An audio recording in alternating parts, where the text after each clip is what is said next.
কোটা আন্দোলনকারীদের রাজাকার স্লোগানে এবার মুখ খুলেছেন লেখক ও শিক্ষাবিদ ডক্টর মোহাম্মদ জাফর ইকবাল। তিনি বলেন, ঢাকা বিশ্ববিদ্যালয় আমার বিশ্ববিদ্যালয়, আমার প্রিয় বিশ্ববিদ্যালয়। তবে আমি মনে হয় আর কোনোদিন এই বিশ্ববিদ্যালয়ে যেতে চাইব না।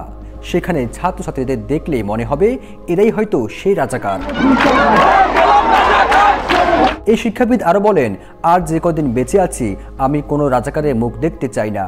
একটাই তো জীবন, সেই জীবনে আবার কেন নতুন করে রাজাকারদের দেখতে হবে? সাদাসিধে কথা নামে নিজের একটি ওয়েবসাইটে ছোট্ট মতামত লিখেছেন তিনি। সেখানে নিজের হাতের লেখা একটি চিরকুটে নিজের এই মতামত লিখে ওই ওয়েবসাইটে আপলোড করেন। এই প্রসঙ্গে ডক্টর জাফর ইকবাল গণমাধ্যমকে দেওয়া সাক্ষাৎকারে বলেন, হ্যাঁ, এটা আমি লিখেছি। আমার ওয়েবসাইট সাদাসিধে কথা আর্কাইভে এটা পাবেন। এটা একান্তই আমার ব্যক্তিগত মতামত ও অনুভূতি।